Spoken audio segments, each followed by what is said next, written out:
Hey, deep divers. Mhm. Are you ready to dive into the 2024 election? But wait, we're going to do it with a twist this time. We're going to look at it from a funny angle.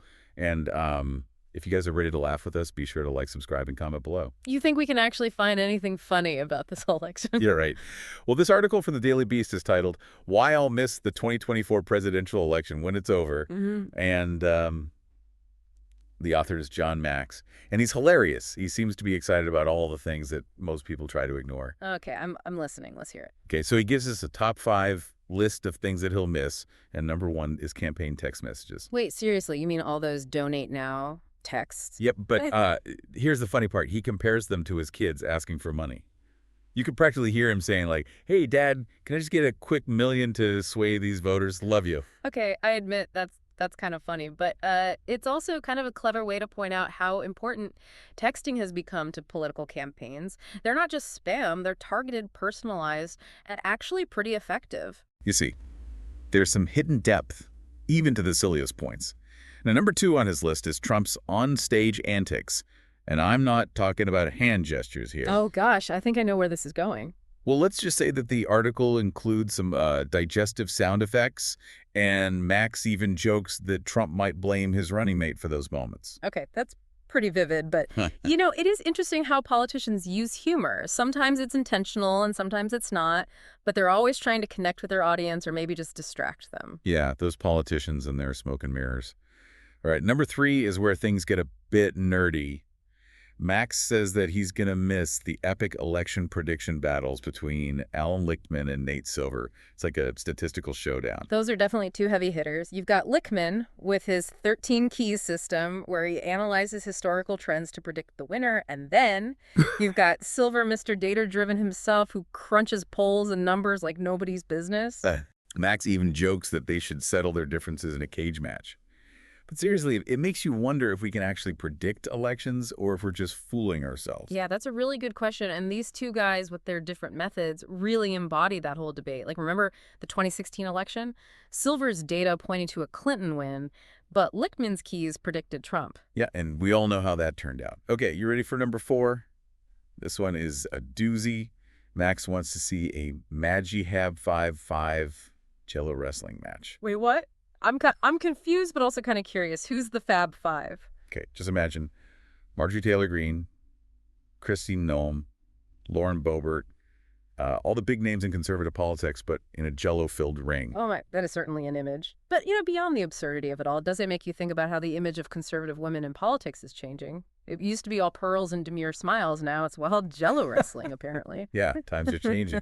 And so are the battlegrounds, I guess. All right, last but not least, number 5 on Mac's list of things he'll miss is RFK Jr. Now that one's a curveball. Why in the world would he miss him? Okay, so get this. Yeah. Max says that RFK Jr. makes him feel better about himself because no matter what crazy thing he does, at least, he's not as out there as RFK Jr.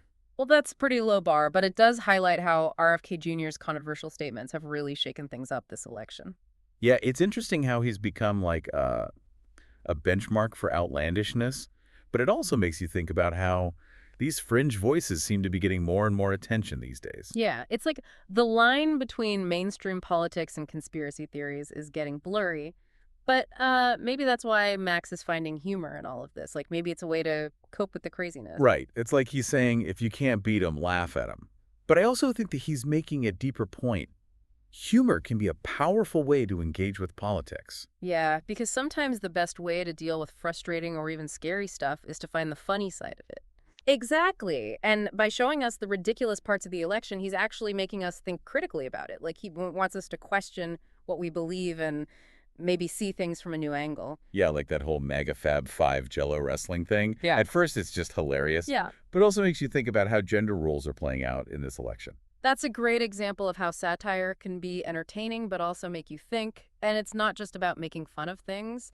Humor can also help us connect with each other even if we don't agree about politics. Yeah, like that bit about campaign texts being like kids asking for money.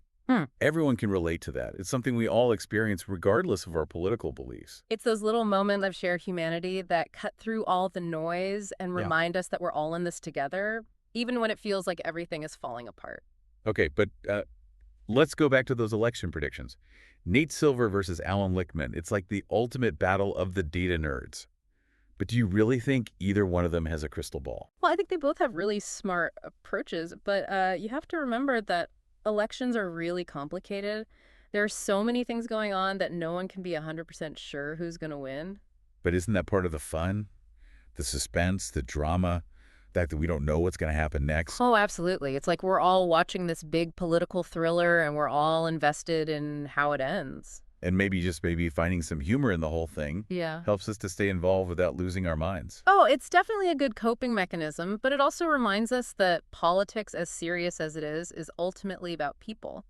And people, well, we're pretty funny creatures. Okay, so we've laughed about campaign texts, and we imagined politicians in Jello wrestling matches, Yeah. and we thought about how to predict elections. But through it all, I think this article has really made me think about how we as citizens, like, deal with politics. Especially these days with the 24/7 news cycle and social media, Right. where it's so easy to get caught up in all of the negativity. Right. And I think that Jon Macks is on to something with his whole find the funny approach. It's not about not caring or being uninvolved. It's about finding a way to deal with all the craziness and still stay engaged.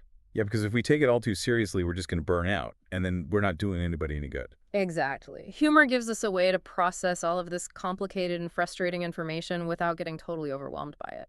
And it can help us to connect with people, even if we disagree with them politically, because at the end of the day, we're all just trying to figure things out. And sometimes a good laugh is the best way to bridge that divide. Well said. So as we wrap up this deep dive, I want to leave you with a question that's been on my mind. Heavy with it. Okay, dip divers, think about this. What does this article and its humorous take on the election tell us about how citizens and politics relate to each other?